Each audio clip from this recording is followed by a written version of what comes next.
Salut tout le monde, c'est Lou de la chaîne Lou Lacoste et on se retrouve aujourd'hui pour une nouvelle vidéo bullet journal. Alors aujourd'hui ça va être un petit peu différent, vous voyez le contexte. Vendredi passé je vous ai demandé sur Instagram de me poser plein de questions par rapport au bullet journal et je vais y répondre aujourd'hui avec vous. J'ai catégorisé toutes ces questions sous plusieurs questions générales et donc je vais y répondre maintenant. Alors la première question qui est revenue très souvent, c'est où est-ce que je trouve mon inspiration et comment est-ce que je choisis mes thèmes. Alors pour pouvoir y répondre, je vais avoir besoin de mon téléphone, je vais mettre l'écran quelque part sur l'écran du coup. Et en fait je trouve beaucoup de mon inspiration sur Pinterest. Donc j'ai un tableau bien sûr bullet journal, donc il est juste ici. Je mets beaucoup de photos qui m'inspirent, de plein de bujoteurs qui m'inspirent énormément. Je mets aussi les miennes si ça vous intéresse. Donc n'hésitez pas à suivre ce tableau de mon Pinterest, n'hésitez pas non plus à me suivre sur Pinterest. Mais c'est pas là que je trouve le plus de mon inspiration, c'est surtout dans ce tableau-ci qui est inspiration art.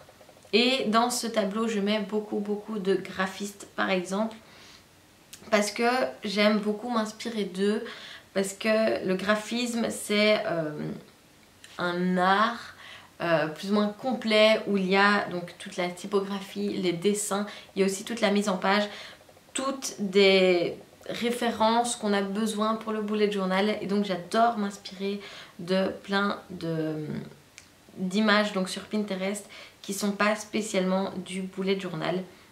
N'hésitez pas à suivre ce tableau aussi. Moi c'est vraiment là où je vais pour m'inspirer. Alors aussi un outil que j'utilise énormément, voilà, c'est Instagram. Vous le savez très bien, alors je ne vais pas vous montrer maintenant tous les Instagrammeurs que je suis. Si ça vous intéresse, n'hésitez pas à le dire en commentaire et je ferai peut-être une vidéo sur tous les Instagrammeurs qui sont indispensables selon moi à suivre donc sur Instagram. Mais aujourd'hui je vais surtout vous parler de comment je choisis mon thème. Alors avant je le choisissais simplement comme ça, je regardais justement sur Pinterest plusieurs thèmes et je prenais celui qui me passionnait, qui m'intéressait le plus sur le moment. Mais maintenant j'ai décidé de, par exemple sur cette photo-ci, de vous demander le thème que je pourrais faire pour le mois d'après. Donc c'est vous qui avez choisi ce thème Galaxie ce mois-ci. Et donc j'aime bien le prendre aussi comme un exercice. Donc par exemple j'avais pas spécialement pensé à Galaxie et quand j'ai vu Galaxie ça m'a tout de suite inspirée et j'ai essayé de le faire pour qu'il aille avec mes objectifs du mois, mais donc plus calme, etc. Mais j'adore avoir votre avis, donc n'hésitez pas à me suivre sur Instagram si vous voulez participer à tout ça, comme au questionnaire d'aujourd'hui. Mon pseudo est quelque part ici et il est aussi dans la description. Donc merci beaucoup en tout cas pour toute votre participation, vous m'aidez énormément. Mais en tout cas c'est comme ça que moi j'utilise Instagram. La deuxième question qui revenait assez souvent, c'est quelles sont tes pages indispensables et quelles sont tes pages les plus originales, celles que tu aimes le plus. Alors mes pages indispensables, ça va être les pages classiques du bullet journal, ça va être le futurlog. Alors celui-là, j'ai eu beaucoup de mal à le comprendre pendant tout mon premier bullet journal, je comprenais pas, j'arrivais pas à utiliser le futurlog jusqu'à ce que je vois qu'il y en ait qui montraient que eux le faisaient en prenant plus de place, donc pas spécialement faire tous les 12 mois en 2 pages mais plus un mois une page, donc avoir la place de noter les rendez-vous. Et depuis j'ai compris et donc depuis 2018 c'est devenu une page complètement indispensable pour moi. Il faut vraiment selon moi écrire tout d'abord dans le futurlog, puis transférer dans le monthly, puis transférer dans le weekly. C'est comme ça que ça fonctionne. J'essaie encore de trouver les mots pour expliquer exactement comment utiliser correctement un futurlog. Mais dès que je les aurai trouvés, je vais essayer de vous faire une vidéo de comment utiliser correctement, selon moi toujours, un futurlog. Une autre page indispensable, ce sont les clés. On peut avoir un bullet journal sur les clés, mais c'est beaucoup plus pratique de les avoir. J'ai aussi ma page de cours, donc c'est une page où je mets tous les noms de mes unités de cours, les numéros des unités, le nombre de crédits et le nombre de points que j'ai. Je mets aussi les contacts des professeurs de ces cours-là. Et comme ça, j'ai tout sur une seule page et je sais me situer un peu dans mon année par rapport à ça. Et ensuite, 2 pages que j'ai rajoutées depuis 2018 et qui me sont indispensables. C'est tout d'abord la page objectif que je mets à chaque fois en début de mois.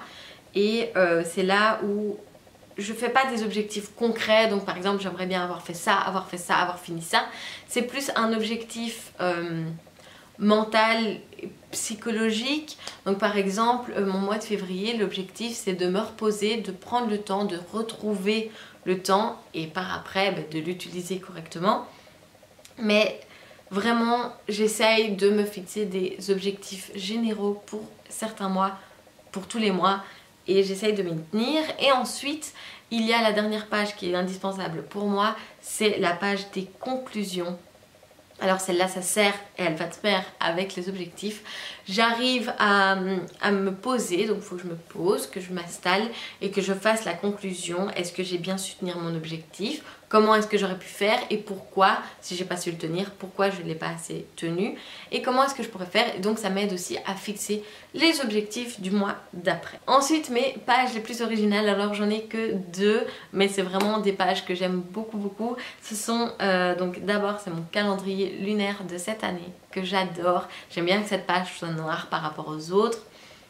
Je la trouve vraiment très chouette. Si vous voulez voir comment je l'ai faite, enfin que j'explique un peu, je l'ai mise dans ma vidéo de mon setup de 2018. Il est dans le lien et si j'y pense, dans le petit i ici au-dessus. Et il y a aussi ma carte du monde que j'ai fait l'année passée et où j'ai mis plus ou moins tous les voyages que j'ai fait. Et cette page à chaque fois me fait du bien fou. J'adore la voir et je la trouve très chouette. Ensuite, une autre question qui est beaucoup revenue, c'est où est-ce qu'on peut trouver un bullet journal dans le commerce. Alors il faut savoir qu'un bullet journal, c'est un bullet journal qu'à partir du moment où vous avez écrit dedans, où vous avez fait votre propre bullet journal dedans. À la base, c'est juste un carnet. Alors il y a des carnets à points, beaucoup les utilisent comme ça, mais c'est pas spécialement un bullet journal. Un carnet à carré ou à ligne, c'est aussi un bullet journal. Mais en tout cas, si vous voulez vraiment un carnet à points, je ne sais pas parce que je ne suis pas française, mais on m'a dit qu'il y en avait d'office chez Cultura et à la Fnac et dans beaucoup de papeteries. Donc essayez de vous renseigner par rapport à ce qu'il y a à côté de chez vous. En tout cas, voilà, en France, c'est tout ce qu'il y a, et vu que la plupart de vous sont en France, voilà, c'est tout ce que j'arrive à vous dire. Et ça va aussi avec beaucoup de personnes m'ont demandé mon matériel, donc des crayons, des feutres, etc. Tout ça, j'en parle dans une vidéo qui s'appelle mon matériel, je crois simplement. De nouveau dans la description et peut-être sur le petit i si j'y pense. La question suivante, c'est une question qui à chaque fois m'a beaucoup touchée, j'ai trouvé ça vraiment très mignon. Et au début j'ai eu beaucoup de mal à y répondre, mais quand je me suis posée, j'ai trouvé la réponse. C'est comment est-ce que tu fais pour bien dessiner? Alors au final il n'y a pas de secret, il faut juste s'entraîner. Ce que je fais moi beaucoup, c'est que ben voilà, sur Pinterest je cherche des illustrateurs, des dessinateurs et j'observe énormément leur travail. Je regarde, j'essaye de comprendre leur trait, pourquoi leur trait est là ou est comme ça ou de telle manière, ou pourquoi il l'a fait en plusieurs à-coups ou en un seul. J'essaye vraiment de comprendre et puis éventuellement de copier, et donc essayer de comprendre vraiment les dessins des autres, ça aide à s'en inspirer sans par après le copier dans son propre travail. Donc le fait de comprendre, après je peux utiliser toute cette technique dans mon propre bullet journal ou dans mon propre travail. Et aussi, comme dirait ma prof Élise, elle ne le dit jamais assez souvent et personne ne le dit jamais assez souvent, il faut produire. Il faut vraiment dessiner et vous allez voir, ça va venir tout seul. Une autre question que j'ai trouvée vraiment adorable, et vous êtes encore beaucoup, je pensais pas à me poser cette question là, mais vous me posez la question de, cette fois-ci en particulier, c'était est-ce que je peux faire un bullet journal si j'ai moins de 16 ans? Bien sûr que tu peux faire un bullet journal avant d'avoir 16 ans. À n'importe quel âge tu peux faire un bullet journal.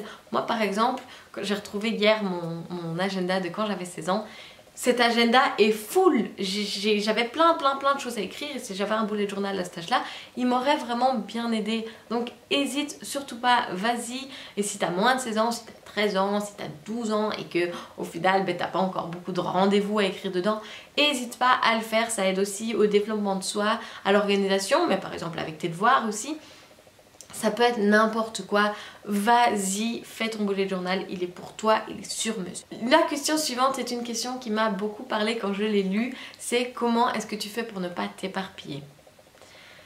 Alors j'ai mis beaucoup de temps à répondre à cette question, depuis l'année passée j'essaye de répondre à cette question pour moi-même déjà, parce que mon premier bullet journal, je me suis éparpillée, mais tellement que j'ai eu beaucoup de mal à rester motivée pour mon bullet journal. Ça va d'ailleurs répondre à une question suivante.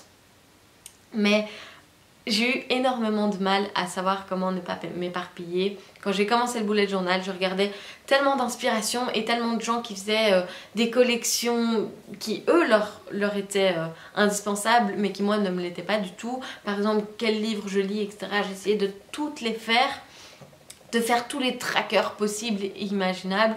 Et au final, je me suis complètement perdue, je me suis éparpillée et j'arrivais plus à tenir mon bullet journal. Donc moi ce que je fais cette année, c'est que j'essaye de réduire au maximum. Je fais d'abord le principe de base du bullet journal. Donc j'écris dans le future log, je le reporte dans le monthly, que je reporte dans le weekly et simplement comme ça. Et puis après j'essaye de faire quelques trackers. Mes trackers j'essaye de les limiter à 2 pages ou même une si c'est possible. Je les fais en fonction de mon objectif du mois, j'essaye pas de m'éparpiller non plus. Voilà, c'est aussi la question. Mais il faut savoir ce qui, toi, te convient et ce qu'il te faut pour ce mois-là, cette semaine-là, ce jour-là. Ce qu'il faut que tu traques et ce qu'il faut que tu regardes. Mais ça, c'est à chacun. Essaye juste éventuellement de regarder ce qui t'est indispensable et de réduire au maximum. De faire le moins possible et si tu te rends compte que tu aurais dû faire un tracker sommeil, il n'est jamais trop tard, tu peux le faire à partir du moment où tu t'en rends. Les 3 dernières questions sont des questions que j'ai essayé de rassembler parce que la réponse est assez générale pour les 3, même si les questions sont différentes. Je vais vous les lire maintenant. Est-ce que pour toi, le bullet journal, c'est plutôt un outil d'organisation ou de récréation? À quelle fréquence utilises-tu ton bullet journal? Est-ce journalier ou juste quand tu as le temps? Et comment restes-tu motivé? Alors de nouveau, ces 3 questions, j'essaie d'y répondre en général, vous allez comprendre. Alors pour moi, c'est tout d'abord un outil d'organisation. L'année passée, moins, et je me suis complètement perdue comme je vous ai dit, et j'ai eu du mal à rester motivée. J'arrêtais complètement tous les trackers presque au 3e du mois, j'y arrivais plus. J'essayais que ce soit trop récréatif, mais ça en était devenu une corvée. Donc tout d'abord, c'est un outil d'organisation. Ensuite, quand j'ai le temps et quand j'ai l'envie surtout, je le décore, je cherche des inspirations et je m'amuse un peu avec.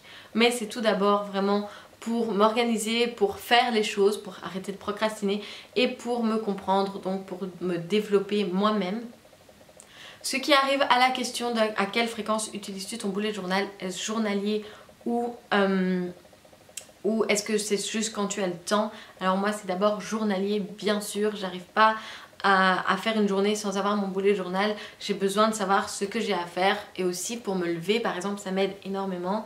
J'essaye de faire mes to-do list le soir d'avant, comme ça le matin je me lève, je sais pourquoi je me lève, je sais ce que j'ai à faire, ça aide énormément. Et ensuite quand j'ai le temps et que j'ai envie, et ben je le décore comme j'ai dit et j'en fais un outil récréatif, mais c'est tout d'abord journalier. La 3e et dernière question, c'est une question, donc la réponse englobe un peu tout ce que je viens de dire. Pour rester motivée, qu'est-ce que je fais?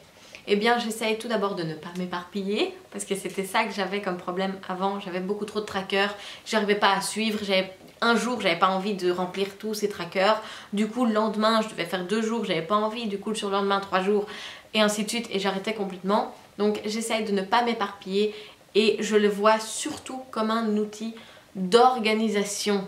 Et ensuite quand j'ai le temps, je le redis, je le décore, etc. Mais surtout, pas de pression. C'est à vous, c'est entre vous et votre bullet journal. Si vous n'avez pas envie à un moment, le faites pas. Vous mettez pas la pression, ça doit pas être parfait, ça doit juste être pratique. Donc voilà, la vidéo est finie pour aujourd'hui. Prenez soin de vous, je vous fais plein de bisous et ciao ciao.